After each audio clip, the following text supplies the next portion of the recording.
Hello, thanks for tuning in. If you're going to hire a maid, it's best to know what it is that you're hiring. And by the same token, if you're happy to exploit people, if you're happy to exploit people in far off countries, it's best to know what it is you are exploiting.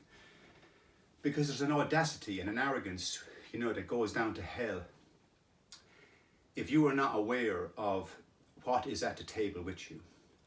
There's such arrogance in the narrative, the idea that we can, that we can be self-entitled, that we can take all the cake at the table, that we can rise up and create a paradigm of pseudo-status, the big house and the butler and the maid, the 50 maids to clean your 50 bedrooms, and so on, that we can rise up in this paradigm, this ugly narrative, and take measure of it, and claim ourselves, to be on high, ludicrous, and beneath all of us. So if you want to understand what you're hiring or firing or exploiting, it's best you take stock of what humans are. It's best you take, stock of what we are made of. Because you are exploiting and demeaning giants. Simple as that. And I'll explain. Broken giants, but giants nonetheless. Let's take a look at, two lovely concepts, two beautiful concepts, measure and perspective. All human beings can take perspective, and this is a phenomenal, monumental measure of our species. We all understand perspective. So when you're going to exploit somebody, you're about to exploit somebody that is prescribed to see reality through perspective. Okay, that's what you're fucking with. That's the measure you're fucking with.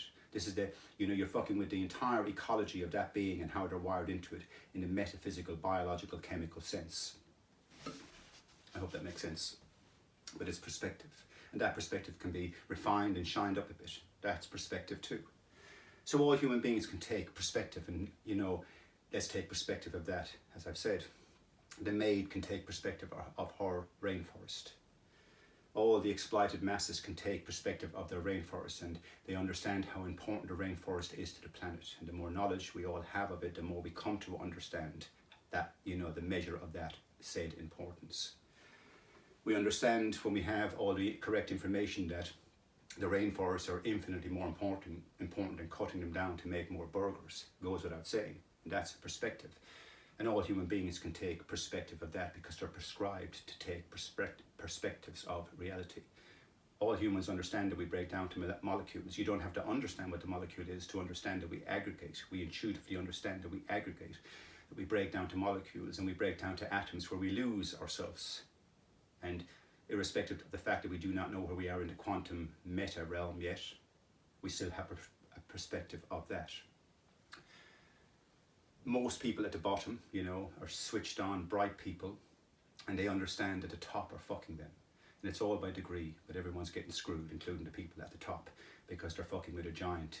Understanding and utilizing the potential of this giant is where wealth is where measure is where real measure is. Let's take perspective of that, because that's essentially what I'm getting to. The bees are fucking over other bees in the hive. The hive doesn't function, at an optimum.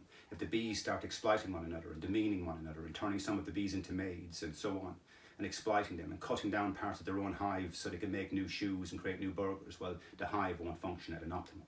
That's an ontological fact of the hive. How do we bring ourselves back to the hive? Well, one way to bring it back is to take stock, is to have a true measure of what each and every one of us are.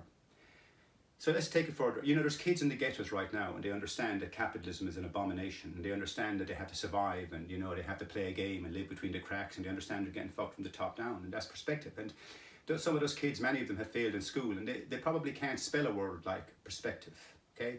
But they understand perspective. I've often used the analogy, you can't spell Kung Fu, but you're a Kung Fu master. They understand the Kung Fu, the mind, are prescribed to take perspective of reality and to take measure of that perspective, more importantly. That is a monumental perspective of how gigantic every single one of us actually are. So before you hire the maid, and before you exploit people, and before you hire the butler, before you look down on these people and use these people and utilize them for your own needs, to carry the silver plate to you and your kids, to put a saddle on your daughter's pony for you. Okay, because you can't be concerned with such things because you're all high and mighty on your branch. Indeed, perspective. We have to take measure. And so, I'm taking measure right now of human beings. Yeah, some of them can't spell perspective, but they have perspective of the planets. They have perspective of evolution. They might not understand all the axioms that carry all the theories about how we ground evolution, but they understand the idea, the construct, the structure of it. The idea we morph slowly out of some amoebic state into some kind of a mouse lizard, I suppose, and into a fish, and into a chimp, and into Homo sapien. And here we are on this day trying to overcome perspective. And that perspective on evolution was slightly skewed, but you can take perspective of that and we can refine it and just, patch it back together. You see, perspective allows us to step back from perspective and take perspective of what we're taking perspective of. That's huge in us. So I believe that to utilize the potential of all beings in this way, it'll bridge us in monumental ways, because we know what we are. We know that we've been divided along illusionary class lines, okay? And there are people who have doctorates in certain fields, PhDs, and they've studied in school. And there's brilliance with certain professions and disciplines. Phenomenal measure of us. We can take stock of it through perspective. But that's not a measure of a person. Just because you're good at A, B, or C is not your full measure. Okay, there are many people who could be good at those studies and those games and those things, never got the opportunity. That's perspective, and we can take measure of that. But there are people who deem themselves to be apart, to be higher up, to be separate, to be brighter than, somehow more important, to have a higher magnitude of sovereignty on this planet, and that's just fucking delusionary. That's delusionary, and it's dangerous. And it's dangerous. How dangerous? Well, we're at the precipice again. We're chopping each other up again. We're facing economic warfare, economic famine guaranteed. Will it go nuclear? Who fucking knows? Perspective. We can take measure of that and how dangerous that is, and how dangerous the narrative that carries that kind of ideological bullshit is. Perspective. Take measure of it. The small and the giant. The small, the minuscule, the small, dirty narrative of the narcissist or the transcendental giant. Broken we may be, but nonetheless, as I've said, we are transcendental giants because we are prescribed to take perspective of this reality. We can take ecological perspectives. We can take genocidal perspectives. We can take hierarchical perspectives. We can take anarchistic perspectives, socialistic perspectives. We can take metaphysical, epistemological perspectives, ontological perspectives, chemical perspectives. We can, farming, medicine, we are wired, we're prescribed to see reality through perspective. And so I say utilizing that, that is the mountain in us. That brings us to the top of the mountain. This idea that you have status if you have a big house, 500 bedrooms and 10 Lamborghinis and walk-in wardrobes and chandeliers, that's pathetic and that's beneath us and that's on an upside down hill. But this side that I'm demarcating and separating is on the mountain. On the mountain. So I say the maid in front of you who has lost her right to life in the fullest sovereign sense is loaded to see perspective. Okay, so she's the same measure of you. Before you exploit her, she's your sister. And if you see this perspective, more importantly, if you see this perspective of how huge we actually are, to see it is to embody it. To see it is to embody it, and that's why I only ever see a maid as my sister. And I'm not out to exploit anybody, and I'm not out for the shiny hat, and I'm not out for the tiny diamond, and I'm not out for the fucking posh watch, or the fucking shoes, or the chandeliers, or the Picasso on the wall. I bring my own Picassos to the world. I scribble, good enough. Pathetic. I'm not about that, I never will be, because I have perspective of what we are. This majestic, phenomenal, stunning, artistic, metaphysical, refining itself species that we are. And that's beautiful. That's what I want to be part of, and that's what's growing, and that's what's growing inside of us, and that's what many of us are starting to embody.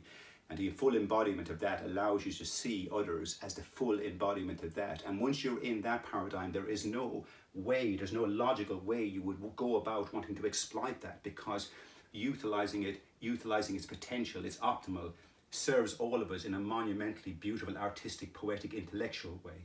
Okay, that's just the fucking measure of it. So take perspective. So either walk the path of the small and the arrogant and carry the narrative of the narcissist, or like I said, carry the narrative of a giant that wants to become whole again. Peace and love and logic. And thanks for tuning in.